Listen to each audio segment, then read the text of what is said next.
வணக்கம் என் நாரிய நட்புகளே, சகோதர சகோதரிகளே. நேற்றுலேருந்து எனக்கு மைண்டு பூரா அப்படியே இவ எப்போ அந்த மானாமதுரைக்கு போயிட்டு வந்தாலோ ஏதோ ஒன்று வில்லங்கத்தனமாக ஏதோ ஒன்று பண்ணிட்டான்னு நினைக்கிறேங்க. எனக்கு அப்படியே மூளையே வேலை செய்ய மாட்டேங்குது. வீட்டை விட்டு வெளியே கால் எடுத்து வச்சாலே ஏதோ நெருப்பை தாண்டின மாதிரி வீட்டை விட்டு வெளியே போகாமல் என்னைய கண்ட்ரோலில் எப்படி சொல்கிறது, என் குடும்ப நினைப்பே வராத அளவுக்கு வீட்டுக்குள்ளேயே இருக்கணும் போல தோணுது. என் பிள்ளைங்க, என் பேர், என் மனைவி, இவங்க யாவுமே எனக்கு சுத்தமாக எடுபடவே மாட்டேங்குது. எல்லாத்துலேயுமே எனக்கு அப்படியே மைண்ட் அப்செட்டாகவே இருக்குது. வீட்டை விட்டே வெளியே போகணும்னு இவங்களுக்கு தான் ஏதாவது ஒன்று நல்லது செய்யணும். இப்போ சம்பளம் வந்தவுடனே நேற்று வரைக்கும் நான் என்ன யோசிச்சுக்கிட்டே இருந்தேன், ஏதோ ஒன்று என் குடும்பத்துக்கு செய்யணும். ஒரு 50,000 ரூபா கொடுத்து வீடு பிடிச்சி கொடுக்கணும். வாடகைக்கு ஒரு வீடு 10,000 ரூபானாலும் பரவாயில்ல, நல்ல வீடாக பிடிச்சி கொடுக்கணும். அவள் சுகைல்னு சொன்னால் என்ன, புச்சுக்குட்டின்னு சொன்னால் என்ன, நமக்கு தேவை நம்ம குடும்பம். அந்த நினப்புலையே நான் போய்கிட்டு இருந்தேன். ஆனால் சம்பளம் தேதி நெருங்க நாளைக்கு சம்பளம் வருதுன்னொன்னே இன்றைக்கி என் மைண்டு பூரா அப்படியே வேறு மாதிரி போகுதுங்க. எதுக்கு அவங்களுக்கு நம்ம கொடுக்கணும்?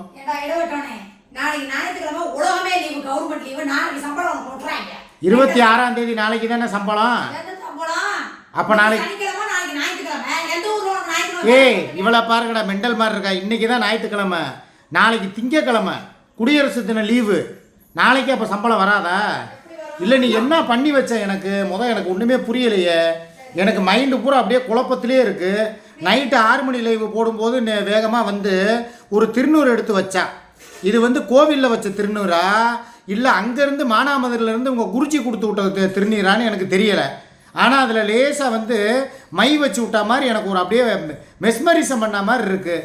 இதில் நீ என்ன பண்ணங்கிறத எனக்கு நீ விவரமாக சொல்லு. தேவையில்லாமல் என்னை இப்போ ப்ரெஷர் ஏற்றி விடாதப்பா. என்ன நடந்துச்சு எனக்கு ஏன் கை காலெலாம் கட்டி போட்ட மாதிரி அப்படியே ஒரே இடத்துல அமுங்கி கிடக்கணுங்கிற மாதிரி எனக்கு ஏன் தோணுது? உனக்கு தான் எல்லாம் செய்யணும்னு தோணுதே தவிர என் குடும்ப நினைப்பே எனக்கு சுத்தமாக வரமாட்டேங்குது. ஏதோ அமானுஷ சக்தி போட்டு நைட்டு பூரா என்னை அமுக்கின மாதிரியே இருந்துச்சு. நீ தான் என் மேலே ஏறி படுத்தியா? அம்சவலி எங்க செத்துச்சு? நான் சொல்றது கேளு, அங்க மனசாட்சியோட பேசு. நீ போயிட்டு அங்க போய் என்ன 3 மணி நேரமா என்ன பண்ண? எனக்கு டேய் இவ ஏதோ எனக்கு பண்ணிட்டாடா. எனக்கு நேற்றுலேருந்து வயிற்ற வலி கடுமையாக இருக்குது. எது சாப்பிட்டாலும் அப்படியே உள்ளுக்குள்ளே ஏதோ பந்து உருண்டை மாதிரி அப்படியே உள்ளுக்குள்ளே அப்படியே உருண்டுக்கிட்டே இருக்குது. என்னானே தெரியலை. ரெண்டாவது என் சுத்தமாக என் பேரை நினைப்போ என் வீட்டு யாபகமோ கம்ப்ளீட்டாக இல்லை. இதை தவிர்த்து நேற்று சாயங்காலம் 6 மணி லைவ்லையோ இதுலேயே இவளை பற்றி 6 மணி இல்லை, மத்தியானம் 3 மணி வீடியோவில் இவளை திட்டி நான் ஒரு வீடியோ போட்டேன். எனக்கு வெறுப்பாக இருக்குது, என் குடும்பத்தோட போகணும் போல இருக்குன்னு சொன்னேன். ஆனால் அது போக போக போக அப்படியே மாறி என் குடும்பத்தோட நினைப்பே இல்லாத அளவுக்கு என்னை ஒரு மோசமான சூழ்நிலையில் கொண்டு விட்டுட்டான். இது எதுனான்னு தெரியல. ரெண்டாவது எங்கள் அப்பாவுக்கு பாத்தியா போதும்னு நினச்சேன். அதுவுமே மைண்டில் நிற்க மாட்டேங்குது எதுவுமே. இப்போ எப்பா இங்கே வாயேன் ஒரு நிமிஷம். உன் வேலையெல்லாம் நீ அப்புறமா வச்சுக்க. நடந்துச்சு என்ன நீ பண்ணின, என்ன பரிகாரம் பண்ணணும் இதுக்கு, அதை மாத்திரம் சொல்லு.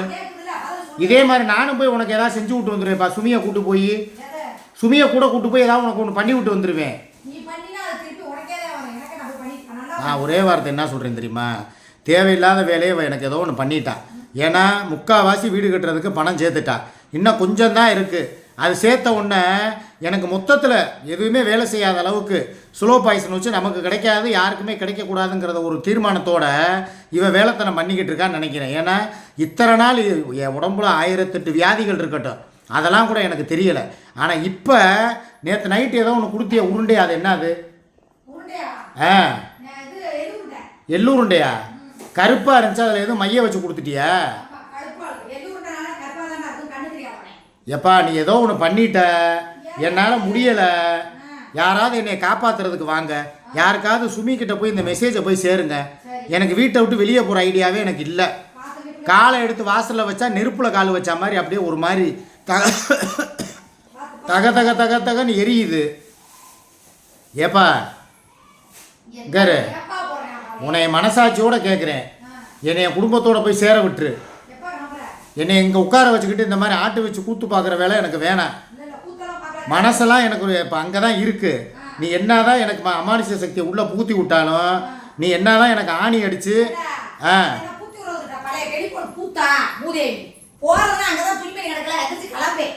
சரி அப்போ சம்பளம் வரலையாவது பாதி காசை கொடுக்கறதுக்கு விடு. அவங்கெல்லாம் என்ன தெரியுமா கேட்குறாங்க, ஏதோ அந்தரங்கமாக அவரை வீடியோ அமனக்குட்டி வீடியோ எடுத்து வச்சுட்டு தேவையில்லாமல் அவரை நீ மிரட்டிக்கிட்டு இருக்க, அதனால தான் அந்த ஆள் இங்கேருந்து போக மாட்டேங்கிறேன். தேவையில்லாமல் நீ அசிங்கப்படுத்தாத. இப்படித்தான் பல தடவை மீடியாக்குள்ள என்ன கேட்டாங்க, மாமா பிள்ளைக்கு தாய் மாமே ஜீரா நான் அரணா கூட கொலுசு வாங்கி போறேன்னு சொன்னாங்கல்ல, ஜட்டி வாங்கி போறேன்னாங்க. அரணா கொலுசு ஒருத்தன் வாங்கி போறேன்னு சொன்னா இல்லையா, எவன் வந்தாலும் வெட்டுவேன்னு சொல்லி சொன்னானா இல்லையா? அவன் கடைசியில என்ன கேட்டான், மாமா குட்டி சைஸ் மட்டும் தெரியல ஒன்ன மாதிரி இருக்குமா இல்ல அக்கா மாதிரி இருக்குமான்னு கேட்டியான்ல. குட்டி இல்லாத உடனே குட்டி அமன குட்டி வீடியோ எடுத்து வச்சு என்ன பண்ண எவன் பார்க்க. அவங்க எல்லாருக்குமே உள்ள ஒரே டவுட் என்ன தெரியுமா, சுமியை நேற்று சொன்னது என்ன தெரியுமா, இவருடைய ஏதோ ஒரு அறகுறையான நிர்வாண படம் ஏதோ ஒன்று இவகிட்ட மாட்டிக்கிருச்சு, அதை வச்சுக்கிட்டு தான் இவர் ஓவரா பிளாக்மெயில் பண்ணிக்கிட்டு அந்த ஆள் எவ்வளவுதான் இவனை அடித்தாலும் மிதிச்சாலும் குறவலையில் போட்டு ஏறி நின்றாலும் மட்டை உரி உரிச்சாலும் மயங்காமல் அங்கேயே கிடக்குறாரு, வரவே மாட்டேங்கிறாரு, மயங்கி போய் கிடக்குறாருன்னு சொல்கிறாங்க. அப்படி ஏதாவது உங்ககிட்ட இருக்கா இல்லையாங்கிறத மாத்திரம் ஓப்பனாக சொல்லிடு. உங்ககிட்ட அந்த மாதிரி எதுவும் இருக்கா, என்னுடைய அந்த புகைப்படங்கள் தேவைப்படுறப்ப வருமா? அப்ப ஆல்ரெடி எடுத்து வச்சிருக்கியா? குடுக்குற இடத்துலயா? வேற யாராவது பார்த்து அரண்டு மிரண்டு போயிட போறாங்க. சுமியோடைய ஒரே விஷயம் என்ன தெரியுமா, ஏதோ ஒன்று சிக்காபாயோடைய ரகசியமான ஒரு வீடியோ இல்லைன்னா அந்தரங்க படம் ஏதோ ஒன்று சூர்யா கையில் சிக்கியிருக்கு, அதை வச்சுக்கிட்டு தான் அவள் இவ்வளோ தூரம் அந்த ஆளை ஆட்டு வச்சு கூத்து பார்க்குறா இப்படிங்கிறது தான் சுமியோட கருத்து. இது எனக்கும் அந்த டவுட் இருக்குது. ஏன்னா பல நாள் இவன் எனக்கு அதிகமான போதையை ஊற்றி விட்டு சரக்கை போட்டு என்னை தேவையில்லாமல் அந்தரங்கமாக அறகுறை நிர்வாணத்தோடு எடுத்து வச்சுருக்கிற மாதிரி தான் எனக்கு தோணுது. உண்மையை சொல்லிடு, இல்லைன்னா அந்த மாதிரி எது இருந்தால் கூட ஒரு 2 செல்ஃபோன் இப்போ என்கிட்ட எடுத்து காட்டு.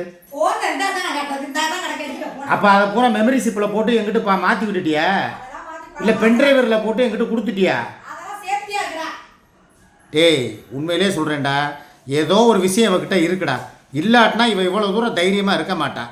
இப்பயும் சொல்கிறேன், ஒரு விஷயம் உங்ககிட்ட நான் ஓப்பனாக உடச்சி விட்றேன், இதை கேட்டிங்கன்னா உங்கள் கண்கள் அகல விரியும், வாய் ரொம்ப புழக்கும். அதாவதுங்க எப்பா சொல்லிடவாத அந்த விஷயத்த சொல்லிடவா, சி நீ அதெல்லாம் பொய்யின்னு சொல்லியாச்சு, நான் அதெல்லாம் இந்த உண்மை கிடையாது. நீ அது ஊரை ஏமாத்துறதுக்கு போட்ட நாடகம் 8 புள்ள கலைச்சேன் 10 புள்ள கலைச்சேங்கிறதெல்லாம் உண்மை கிடையாது. இப்போ சொல்ல போகிறது அந்தரங்க புகைப்படங்கள் உங்ககிட்ட இருக்குங்கிற விஷயத்த நான் ஓப்பனாக உடச்சி விட போகிறேன். நீ வச்சுக்கிட்டு தான் நீ இவ்வளோ தூரம் நாடகம் போடுறங்கிறதையும் நான் சொல்ல போகிறேன்.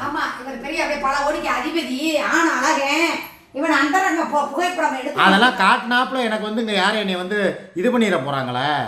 யார் பார்க்க ரெடியாக இருக்காங்க மட்டும் சொல்லி எனக்கு தேவையான சொல்லு. சரிங்க மக்களே, எனக்கு தேவை 50 லட்சம் கொடுத்துறேன், வச்சுக்க சொல்ல, அதை பார்த்துட்டு. சரிப்பா, அதை ஓப்பனாகவே சொல்லிடுறேன் நான். 50 லட்சம் ரூபாயை கையில் கொடுத்தா இவன் மெமரி சிப்பு, அந்த பென்ட்ரைவரு, மெமரி கார்டு, பென்ட்ரைவரு, அப்புறம் என்னென்ன என்னுடைய அந்தரங்க படங்கள் எத்தனை இருக்குன்னு சொன்னேன், 146 பல பிலிம் இருக்குன்னு சொல்லியிருக்க. எல்லாத்தையுமே நீ டெலீட் பண்ணிடணும். அது மாஸ்டர் பீஸாக இருந்தாலும் எல்லாத்தையும் அழிச்சிடணும். இதுதான் என்னுடைய டேர்ம்ஸ் அண்ட் கண்டிஷனு. உனக்கு நான் வீடு வாங்கி தந்துடுறேன். 50 இல்லை, ஒரு 20 25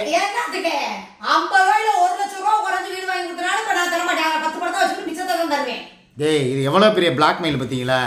டேய் இதை யாராவது எனக்கு முன் உதவுறதுக்கு வாங்கடா, இல்லை சுமிக்கிட்ட போய் இந்த விஷயத்தை சேர்த்து யார் மூலியமாவது இவளுக்கு ஒரு கடிவாளத்தை போடுங்கடா.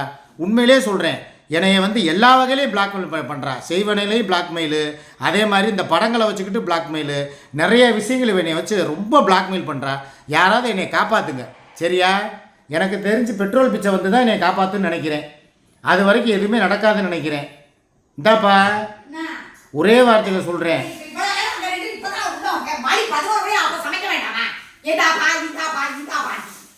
சரி ரைட்டு மக்களே, இதுக்கு மேலே எனக்கு பேசுறதுக்கு விருப்பம் இல்லை. எதாக இருந்தாலும் நான் 1 மணிக்கு வர்றேன். சில விஷயங்கள் நான் இங்கே கேட்டு ஒன்று அடி உதவுற மாதிரி அண்ணன் தம்பி உதவ மாட்டேன், அன்பால் கேட்டு பார்ப்பேன், பணத்தால் கேட்டு பார்ப்பேன். கிடைக்கலையா அடி 4 திக்கிட்டு தம்பா கொடுத்து அவகிட்ட இருந்து எப்படி உண்மையை கறக்கணும், எங்கெங்கே அந்த படங்களை ஒழிச்சு வச்சுருக்காங்கிறதெல்லாம் பிக்கப் பண்ணிவிட்டு உங்களுக்கு மத்தியானம் 1 மணி வீடியோவில் நான் சந்திக்கிறேன். அப்போது ஒரு சில ரகசியங்களை உங்கள் முன்னால் நான் போட்டு உடைக்கிறேன். ஓகேவா? பாய்.